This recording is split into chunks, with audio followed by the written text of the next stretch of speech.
தேவனுடைய நாமம் மகிமைப்படுவதாக. இன்றைய தினத்திலும் வேத தியானத்தின் பகுதியாக அற்புதங்களை செய்வார் என்ற தலைப்பின் கீழ் நாம் வேதத்தின் வார்த்தைகளை தியானிப்போம். பரிசுத்த ஆவியானவர் நமக்கு உதவி செய்வாராக. ஆமீன். யாத்ராகமம் 15ஆம் அதிகாரம் 11ஆம் வசனம். கர்த்தாவே, தேவர்களில் உமக்கு ஒப்பானவன் யார்? பரிசுத்தத்தில் மகத்துவம் உள்ளவரும் துதிகளில் பயப்படத்தக்கவரும் அற்புதங்களை செய்கிறவருமாகிய உமக்கு ஒப்பானவர் யார்? கிறிஸ்துவுக்குள் அன்பானவர்களே, நாம் வாழும் இந்த உலகத்தில் பல தெய்வங்கள் உண்டு. பல சிறிய தெய்வங்கள், பெரிய தெய்வங்கள், பல தேவர்கள், பல தூதர்கள் உண்டு என்று நம்முடைய வாழ்க்கையில் நாம் காண்கிறோம். நம்முடைய வாழ்வில் நாம் யாரை வணங்குகிறோம்? யாரிடம் நம்மை ஒப்பு கொடுத்திருக்கிறோம்? நாம் வணங்கும் தேவன் ஜீவனுள்ள தேவனாக இருக்கிறார். பரிசுத்தமும் மகத்துவமும் மகிமையும் நிறைந்த தேவனாக இருக்கிறார். நம்முடைய வாழ்வில் அதிசயங்களையும் அற்புதங்களையும் செய்கிற தேவனாக இருக்கிறார். ஜீவனுள்ள தேவனாக இருக்கிறார். அவருடைய குமாரனை நமக்கு தந்து நம்முடைய பாவங்களையும் அக்கிரமங்களையும் மீறுதல்களையும் மன்னித்த தேவனவர். நம்மை அவரோடு ஒப்புரவாக்கி கொண்டார். தேவன் நம்மை அவரோடு ஒப்புரவாக்கி கொண்டார் என்று வேதவசனம் சொல்லுகிறதே. தேவன் ஒருவரே, அவரே ஜீவனுள்ள தேவன். தேவன் ஒளியாய் இருக்கிறார். தேவன் ஒருவரே என்று அவருடைய குமாரனாகிய கிறிஸ்து இயேசுவும் வெளிப்படுத்தியிருக்கிறார். தேவன் ஒருவரே, அவருக்கு ஒப்பானவர் ஒருவரும் இல்லை. யோசுவா 3ஆம் அதிகாரம் 5ஆம் வசனம். உங்களை பரிசுத்தம் பண்ணிக்கொள்ளுங்கள், நாளைக்கு கர்த்தர் உங்கள் நடுவிலே அற்புதங்களை செய்வார். கிறிஸ்துவுக்குள் அன்பானவர்களே, நம்முடைய வாழ்வில் மகத்துவமுள்ள தேவனும் பரிசுத்தமுள்ள தேவனும் அதிசயங்களை நடப்பிக்கிறவரும், என்னுடைய வாழ்விலும் அதிசயங்கள் நடப்பிக்க நான் என்ன செய்ய வேண்டும்? நான் அவருடைய வேதத்தின் வார்த்தைகளையும் கற்பனைகளையும் கட்டளைகளையும் அவர் கொடுத்த பிரதான கற்பனையான அன்பையும் கடைபிடித்தவனாக பரிசுத்தம் உள்ளவனாக நான் இருக்கும் பொழுது கர்த்தர் என் நடுவிலிருந்து அற்புதங்களை செய்ய வல்லவராக இருக்கிறார்.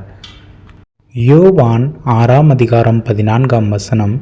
இயேசு செய்த அற்புதத்தை அந்த மனுஷர் கண்டு மெய்யாகவே இவர் உலகத்தில் வருகிறவரான தீர்க்கதரிசி என்றார்கள்.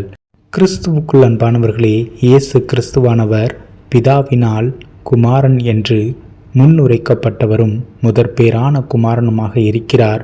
பரிசுத்த ஆவியின் வல்லமையினாலே அவர் நிரப்பப்பட்டவராகவும் இந்த உலகத்தில் நன்மை செய்கிறவராக சுற்றி திரிந்த தேவனவர். அவர் அதிசயங்களையும் அற்புதங்களையும் செய்யும் பொழுது இந்த உலகத்தில் வருகிற தீர்க்கதரிசி இவரா என்று அவரை சூழ்ந்துள்ள ஜனங்கள் கண்டு அவருக்கு சாட்சி கொடுத்தார்கள். நம்முடைய வாழ்விலும் நாம் அவருடைய அதிசயங்களையும் அற்புதங்களையும் பெற்று அவருக்கென்று சாட்சிகளாக இருக்கிறோம். நாம் அற்புதங்களை பெற்றுக்கொள்ள பரிசுத்தம் நிச்சயம் தேவை. தேவன் நம்மை பரிசுத்தமாக்குகிற தேவன் என்று வேதவசனம் சொல்கிறதே. நாம் அவரிடம் நம்மை ஒப்பு கொடுக்கும் பொழுது, நம்முடைய பாவங்களை அறிக்கை செய்யும் பொழுது அவர் நிச்சயம் நம்மை பரிசுத்தப்படுத்தி தகுதிப்படுத்தி நம்மை அவர் அற்புதங்களை காணச் செய்வார். 1 கொரிந்தியர் 12ஆம் அதிகாரம் 28ஆம் வசனம்.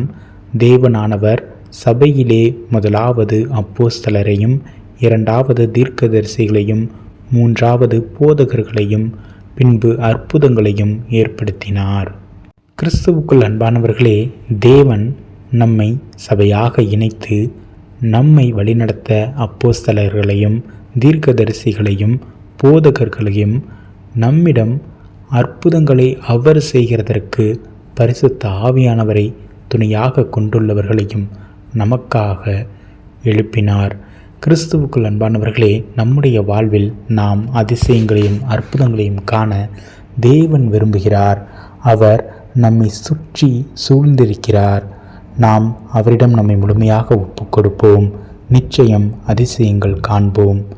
1 கொரிந்தியர் 12ஆம் அதிகாரம் 9ஆம் 10ஆம் வசனம். அந்த ஆவியினாலே விசுவாசமும் வேறொருவனுக்கு அந்த ஆவியினாலே குணமாக்கும் வரங்களும் வேறொருவனுக்கு அற்புதங்களை செய்யும் சக்தியும் அளிக்கப்படுகிறது. கிறிஸ்துவுக்குள் அன்பானவர்களே, நாமும் தேவனுடைய தெரிந்து கொள்ளப்பட்ட பாத்திரமாக மாறும் பொழுது, பரிசுத்தத்தில் நிலைத்திருக்கும் பொழுது, சபையாக கூடி தேவனை தொழுது கொள்ளும் பொழுது, பரிசுத்த ஆவியானவரின் அபிஷேகத்தினாலும் வரத்தினாலும் நாம் நிரப்பப்படும் பொழுது, பரிசுத்த ஆவியானவர் நம்முள்ளே விசுவாசமும், நம்முள்ளே குணமாக்கும் வரங்களும், நம்முள்ளே அற்புதங்களை செய்யும் சக்தியும் அளிக்கிறார் என்று வேதத்தின் வார்த்தை சொல்லுகிறது. நாம் பரிசுத்த ஆவியானவராலே நடத்தப்படுவதற்கு நம்மை நாம் முழுமையாக அர்ப்பணிப்போம். பரிசுத்தமாக வாழ்வோம். நம்முடைய வாழ்வில் நாம் பரிசுத்தமாக வாழும் பொழுது நாம் அற்புதங்களையும் அதிசயங்களையும் தேவனுடைய நாமத்தினாலே செய்யும் பிள்ளைகளாக மாறுகிறோம். யோவான் 6:2 அவர் வியாதிக்காரரிடத்தில் செய்த அற்புதங்களை திரளான ஜனங்கள் கண்டபடியால் அவருக்கு பின் சென்றார்கள். கிறிஸ்துவுக்குள் அன்பானவர்களே, இயேசு கிறிஸ்துவானவர் பிதாவின் சித்தத்தை செய்து அதை நமக்கென்று ஒப்பு கொடுத்துள்ளார். நாமும் அந்த சித்தத்தை தொடர்ந்து செய்வோம். கிறிஸ்து நமக்குள்ளாக ஜீவனாக வசிக்கிறார், நமக்குள்ளாக வாசமாயிருக்கிறார். கிறிஸ்துவின் பிரதிபலிப்பாக நாம் இருக்கிறோம். இயேசு கிறிஸ்துவின் அனைத்து காரியங்களையும் நாமும் நடப்பிப்போம். கிறிஸ்து இயேசுவின் சித்தம் நாம் செய்வோம். அது தேவனுடைய சித்தமாக இருக்கிறது. நாமும் அற்புதங்களை செய்வோம். இயேசு கிறிஸ்துவின் நாமத்தினாலே பிதாவிடம் நம்முடைய விண்ணப்பங்களை ஏறெடுப்போம்.